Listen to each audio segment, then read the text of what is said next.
नमस्कार, आप देख रहे हैं न्यूज 18 राजस्थान। मैं हूं आपके साथ आरजू साई। बुलेटिन की शुरुआत बड़ी खबर के साथ। वाणिज्यिक कर विभाग का पुनर्गठन के प्रस्ताव को मंजूरी मिल चुकी है। सीएम अशोक गहलोत ने इस प्रस्ताव को मंजूरी दी। कर संग्रहण की व्यवस्था सुगम बनेगी। करदाताओं की समस्याओं का त्वरित समाधान होगा। बड़ी खबर आपको बता रहे हैं, वाणिज्यिक कर संग्रहण का पुनर्गठन होगा। वाणिज्यिक कर विभाग का गठन किया जाएगा। पुनर्गठन के प्रस्ताव को मंजूरी मिल चुकी है। सीएम अशोक गहलोत ने इस प्रस्ताव को मंजूरी दी। अब कर संग्रहण की व्यवस्था सुगम होगी। करदाताओं की समस्याओं का त्वरित समाधान होगा।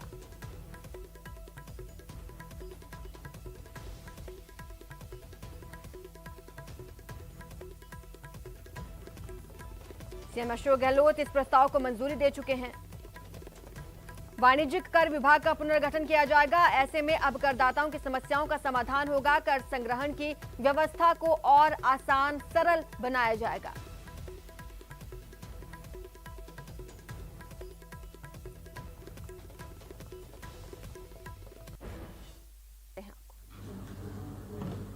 और सभी तो मरवाएंगे। अरे वही है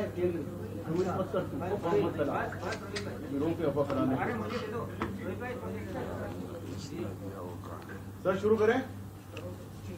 शुरू करिए सर।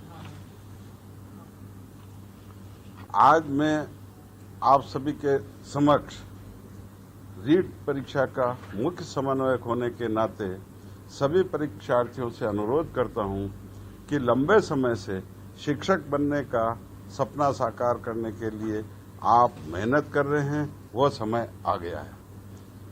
अतः परीक्षा के दिन आपके मन को शांत एवं संतुलित रखें तथा अपना मनोबल बनाए रखें, सकारात्मक रहे तथा अपने इष्ट पर विश्वास रखें। परीक्षा केंद्र पर एक दिन पूर्व पहुंचकर अपने रहने की जगह से आने जाने का समय देख लेवे, क्योंकि परीक्षा केंद्र पर प्रातः 8:30 बजे परीक्षार्थियों के लिए एक परीक्षा केंद्र खुल जाएंगे तथा परीक्षा पूर्व 30 मिनट तक बच्चे प्रवेश कर सकेंगे। जैसे प्रातः पारी में 9:30 तक ही प्रवेश कर सकेंगे तथा यह अपना सुनिश्चित कर ले कि हम समय पर परीक्षा में पहुंचे। मैं वैसे शिक्षक हूं, अतः शिक्षक के कर्तव्य एवं शिक्षक बनने के महत्व को समझता हूं। शिक्षक एक नोबल प्रोफेशन है। इस प्रोफेशन के माध्यम से अपना परिवार तथा देश के निर्माण में आप अपनी भागीदारी निभा सकते हैं। अतः मैं आपसे पुनः अनुरोध करता हूं कि परीक्षा की शुचिता को बनाए रखने में जिला प्रशासन द्वारा बनाई गई व्यवस्थाओं में अपना पूर्ण सहयोग करें। भीड़ से बचे। मैं आपके उज्जवल भविष्य की शुभकामनाएं प्रेषित करता हूं। बताइए, रीट परीक्षा से संबंधित आपके कोई प्रश्न हो तो हम उस पर वार्ता करेंगे, क्योंकि अभी रीट की सारी तैयारियां हो चुकी है। माननीय मुख्यमंत्री जी आदरणीय ने कल पुनः सभी की मीटिंग ली। यह पहली बार हो रहा कि मुख्यमंत्री जी के स्तर पर परीक्षाओं को इतना गंभीरता से लिया गया है, जबकि इससे पूर्व 2 बार मुख्य सचिव महोदय ने मीटिंग ली। सभी जिला कलेक्टर्स, एएसपी, होमगार्ड्स, परिवहन, सभी विभागों के टॉप पोजीशंस पे व्यक्ति है, उन सबको आगाह किया कि इस परीक्षा में छात्राओं को कोई कठिनाई नहीं हो तथा परीक्षा में किसी प्रकार का विघ्न नहीं हो।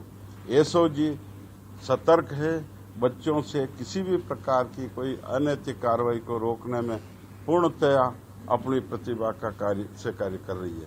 मुझे विश्वास है कि सरकार के पूर्ण सहयोग से बोर्ड अपनी तैयारी पूरी कर प्रत्येक परीक्षा की भर्ती करते हैं।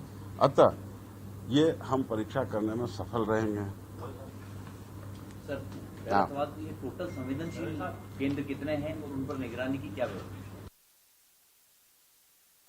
को हमने 10 जिलों को इस श्रेणी में लिया है कि वहां संवेदनशीलता को देखते हुए 100% हमने सीसीटीवी वीडियोग्राफी तो सभी जगह कंपलसरी की है, प्लस वहां पे विशेष सतर्कता दल गठित किए हैं।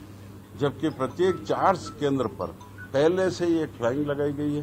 प्रत्येक केंद्र पर एक ऑब्जर्वर नियुक्त किया गया है और सरकार की तरफ से जितनी संभावना है वो सभी कर रहे हैं। अन्य जिलों में भी परीक्षा के संवेदनशील केंद्र सभी जिलों में बनाए गए हैं और सभी में ये कार्रवाई हो रही है। जो 10 संवेदनशील हैं उनके सर नाम कोली, सीकर, झुंझुनू, दौसा, सवाई माधोपुर, भरतपुर, नागौर, अलवर।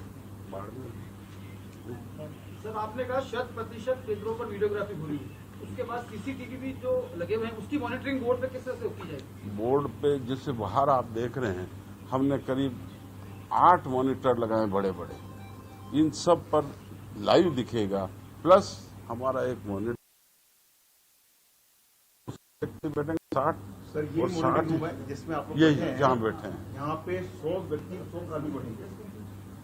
100 व्यक्ति बैठेंगे, 50 जिस कंपनी को दिया उनके, 50 हमारे, जिससे प्रत्येक उनके साथ कुछ जिले, कुछ सेंटर्स बांटे हुए होते हैं, उनकी वो अपने लैपटॉप पर देखते रहेंगे। कोई भी सूचना आएगी उसको इमीडिएटली पूर्ण किया जाता है। सर ये जो ऑलरेडी कई स्कूलें ऐसी हैं जिनके यहाँ सीसीटीवी का पूरा प्लांट है और वो तो उनका लोकल मैनेजमेंट या नहीं, ओनर उनको कभी भी बंद कर दिया, उसको क्लोज करके अपने लगेंगे, अपने लगे उनको क्लोज करने का पूरा पाबंदी। बराबर, क्योंकि उनका हो सकता है कि जैसे मंत्री जी ने कहा वो बच्चों के घर तक लाइव करते हैं, उनका सारा सिस्टम है, तो ये क्या है, गोपनीयता भंग होती है, इसलिए उनको बंद करने का निर्णय। सर एक बार आप परीक्षार्थियों के लिए बता देंगे सेंटर्स पर क्या क्या ड्रेस कोड किस तरह से निर्धारित किया गया ताकि वो कंफ्यूज नहीं हो? परीक्षार्थियों के लिए जैसे प्रत्येक संवेदनशील या भर्ती परीक्षाओं में होता है, बच्चे शूज पहन के नहीं जाए बंद। दूसरा, बच्चे कपड़े खुला आस्तीन के पहन के नहीं जाए, अपने जेबें वगैरह सारे ऐसे कपड़े नहीं पहने।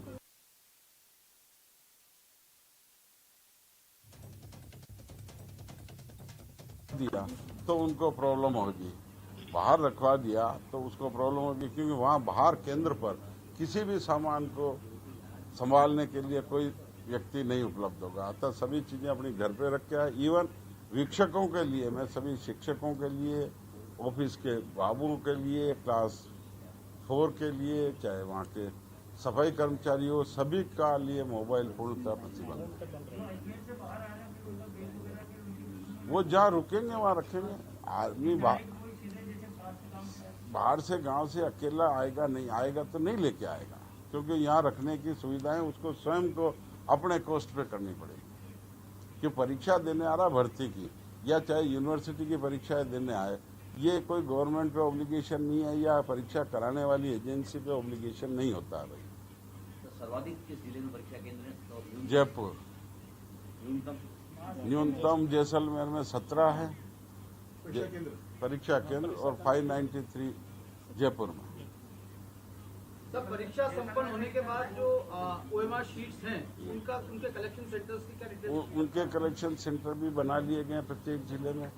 वो सारे अलग अलग केंद्र है उसके लिए, क्योंकि वो तुरंत वापस भीड़ में ना जाए, इसलिए उसके लिए केंद्र ज्यादा बनाए गए हैं, जिसको हम संग्रहण केंद्र कहते हैं। और वहाँ संग्रहण केंद्र से गाड़ियां फिर पुनः सशस्त्र बल के साथ यहाँ पहुंचेगी। ये मास्क के लिए कल माननीय मुख्यमंत्री जी के वहाँ तय हुआ है कि सभी जिला कलेक्टर्स को आदेश दिए हैं।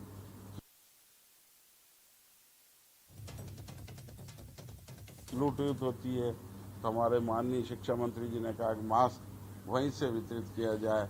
जिला कलेक्टर्स के पास इस कोरोना से बचाव का पैसा है, उसमें से मास्क खरीदे और मास्क दे। लेकिन हमने बोर्ड की ओर से पुनः सभी को पत्र लिखा, कहीं वो ये नहीं समझे कि साहब हमारे पास किसी जिले में नहीं है तो बोर्ड उसका पुनर्भरण करेगा। पर व्यवस्था करना जिला प्रशासन की परीक्षा संचालन समिति का दायित्व है।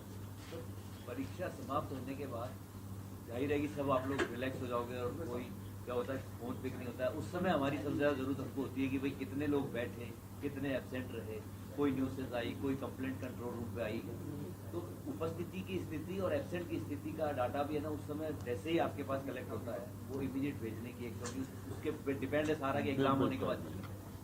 बिल्कुल प्रयास करेंगे। आपका सुझाव, बिल्कुल आपका सुझाव अच्छा है, हमारा करेगा। नहीं, हम नहीं करेंगे, हमारे यहाँ हेल्पलाइन है, कोई भी है वो करेगा। इसकी डेटा अवेलेबल हो जाए। जैसे ही परीक्षा केंद्रों से आएंगे उनको वैसे ही सारे को इकट्ठा करेंगे, टोटल करेंगे, उसके बाद आप लीजिए। उस दिन हमारी मैडम से लीजिए आप ये सारे डेटा, ठीक है? इसके लिए आपके साथ अधिकृत मैडम हो जाएगी। सर, ये कुछ जिलों से मुन्ना भाई और कुछ गैंग्स के पकड़ने की खबरें आ रही हैं। बिल्कुल। आपने ये कहा था कुछ दिनों पहले जब आपको मिले हैं, ऐसे अभ्यर्थी हैं जिन्होंने जरूरत से ज्यादा आवेदन किए हैं, तो ये जो कार्रवाइयां हो रही हैं क्या बोर्ड की ओर से गोपनीय सूचनाओं के आधार पर हो रही है? स्वाभाविक तौर से पहली बार शायद परीक्षाओं में हमने इस तरीके की खोजबीन करने का प्रयास किया, और प्रयास किया तो हमको इतने डेटा मिले तो उसमें ऐसा भी मिला है कि नाम बच्चे का वही, फादर का वही, मदर का वही, date of birth different, photo different. बाद में पता करो तो और चीजें सारी सामान्य हैं, क्योंकि हमारे पूर्व की परीक्षाओं में ऐसे नियम थे कि आप करेक्शन परीक्षा के पश्चात भी करवा सकते हैं, तो उसमें बच्चा बाद में करेक्शन करवा दे या गलत आदमी बैठे। अभी जब हमने कहा फोटो, आपके माध्यम से कहा था प्रेस में, फोटो बदल सकता है, फोटो इसलिए बदल सकता है कि आपको दिखाया था कि लड़की की जगह लड़के का लग गया, और दो ऐसे फोटो लगते हैं, वो भरा हुआ ही फॉर्म साथ साथ होता है, वो भी मिलता है, क्यों टाइम होता है ऑनलाइन में। वो तो क्या आप हम समझ सकते हैं ये त्रुटि विद्यार्थी की नहीं होकर के साइबर पे वहां हुआ है कि फोटो उसने बाद में चिपकाया। लेकिन अभी ऐसे आ रहे हैं जिन्होंने 5 फॉर्म भर रखे हैं, और एक बच्चा जो कह रहा है कि साहब फोटो तो मेरा है, नाम बदल दीजिए, फादर्स नेम बदल दीजिए, डेट ऑफ बर्थ बदल दीजिए, सब बदल दीजिए, क्योंकि जिस नाम पे वो बैठना चाह रहा था शायद वो आकांक्षा पूरी नहीं हो रही। तो मैंने इनकी पूरी व्यवस्था की है। मैं आपके माध्यम से जो गरीब तबके के उनको विश्वास दिलाता हूं कि परीक्षा उनके हकों पे कोई दूसरा आघात नहीं कर पाएगा, इसकी पूर्ण व्यवस्था की है।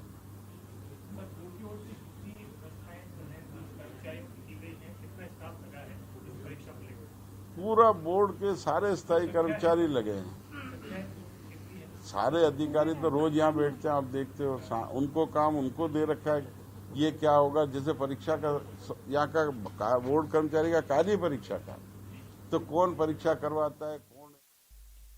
आपने रीट चेयरमैन डीपी जरौली को सुना, क्योंकि ये महापरीक्षा है, ऐसे में तैयारियों की व्यवस्था सुनिश्चित किस तरह से की जा रही है इसके बारे में जानकारी दी, और तमाम अन्य चीजें भी शेयर की कि किस तरह से ड्रेस कोड रखा गया है। फिलहाल यहाँ रुकेंगे, छोटे से ब्रेक के लिए जल्द हाजिर होंगे।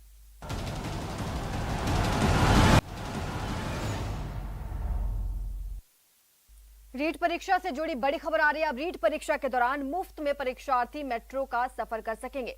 सीएम गहलोत के निर्देश पर यूडीएच मंत्री शांति धारीवाल ने इसे मंजूरी दे दी है। आपको बता दें 25 और 26 सितंबर को निःशुल्क सफर कर सकेंगे रीट अभ्यर्थी। मेट्रो सीएमडी अजिताभ शर्मा ने इस बात की जानकारी दी। अभ्यर्थियों के लिए एक और राहत की खबर आ रही है। रीट परीक्षा से जुड़ी यह खबर है, मुफ्त में अब परीक्षार्थी मेट्रो का सफर कर सकेंगे। सीएम गहलोत के निर्देश पर यूडीएच मंत्री शांति धारीवाल ने इसे मंजूरी दे दी है। मेट्रो सीएमडी अजिताभ शर्मा ने इस बात की जानकारी दी। अब 25 और 26 सितंबर को रीट के परीक्षार्थी निःशुल्क सफर करेंगे। इस बुलेटिन में इतना ही। आगे देखिए क्रिप्टो की समझ।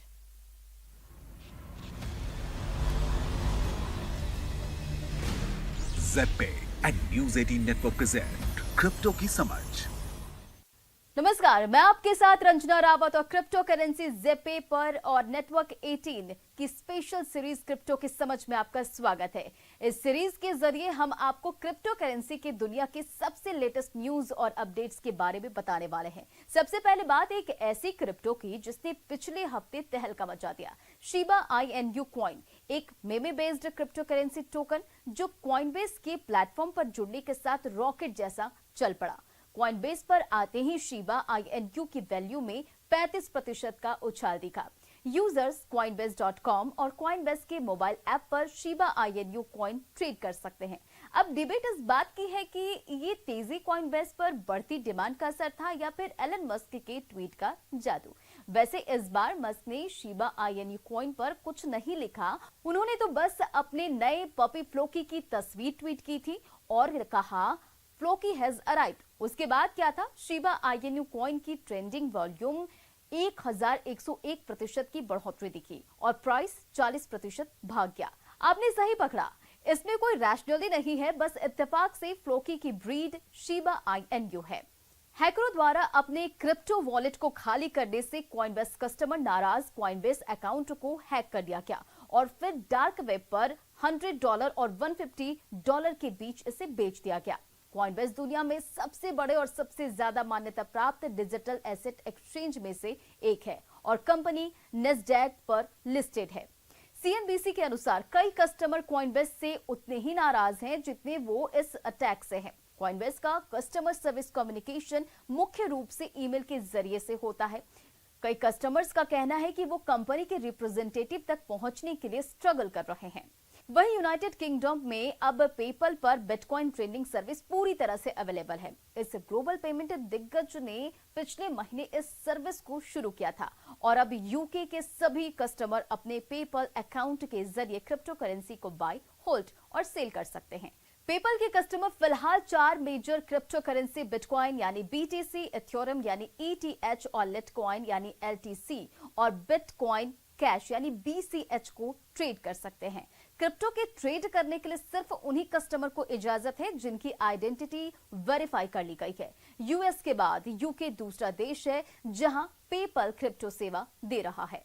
बिटकॉइन के क्रिएटर सतोशी नाकामोटो के सम्मान में हंगरी की राजधानी बुडापेस्ट के ग्राफिसॉफ्ट पार्क में एक ब्रॉन्ज स्टैचू का अनावरण हुआ।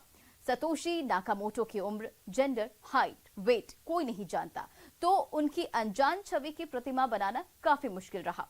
इसलिए स्कल्पचर गैरगिली रेका और तैमस गिली ने VR और सतोशी की आइडिया को एक्सप्रेस करने के लिए मिरर्ड फेस डिजाइन के आधार पर इसे बनाया है, ताकि आप जब स्टैचू को देखें तो आपको ये ध्यान में रहे कि आप भी बिटकॉइन में एक अहम भूमिका निभाते हैं जितने दूसरे लोग और सतोशी ने निभाई।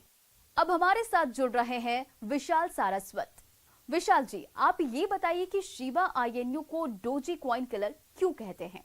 डॉजकॉइन और शिबा इनू दोनों what we call joke currencies हैं, मीम करेंसीज हैं, मीम कॉइन बोल सकते हैं। तो ये डॉजकॉइन जब शुरू हुआ था तो डॉजकॉइन खुद एक जोक के हिसाब से शुरू हुआ जो बहुत वायरल हो गया और इसकी कोई वैल्यू नहीं थी, डॉजकॉइन की कोई वैल्यू नहीं थी। पर अब क्योंकि वो जोक वायरल हो गया तो इसकी वैल्यू बढ़ गई, लोग डॉजकॉइन के बारे में जानने लगे। लोग मीम करेंसीज के बारे में जानने लगे, मीम कॉइन्स के बारे में जानने लगे एंड इस डॉजकॉइन की पॉपुलैरिटी को शिबा इनू ने कैप्चर किया। डॉजकॉइन का जो मैस्कट है वो एक कुत्ता है जो जापान के शिबा इनू कुत्ते जो ब्रीड होती है उसका पिक्चर है। इसका जो निकनेम हम बता रहे हैं डॉजकॉइन किलर, ये इसके प्रोमोटर लोगों ने इसको कहना शुरू किया। ये नहीं कि ये लोगों ने कहना शुरू किया है, इसका मार्केटिंग कैंपेन ही शुरू हुआ कि इट्स अ डॉजकॉइन किलर। पर राइट अभी तक तो शिबा इनू ने डॉजकॉइन को कहीं से भी क्रॉस नहीं किया है, कहीं से भी किल नहीं किया है, बट अब उन दोनों की ही वैल्यू ऑलमोस्ट हाफ हो भी गई है फिर से and they are struggling and they can become a complete zero at some point. Crypto से जुड़ी खास खबरों में फिलहाल इतना ही। अगली बार क्रिप्टो करेंसी से जुड़ी कुछ और रोचक खबरें आपके लिए लेकर आऊंगी। तब तक के लिए नमस्कार।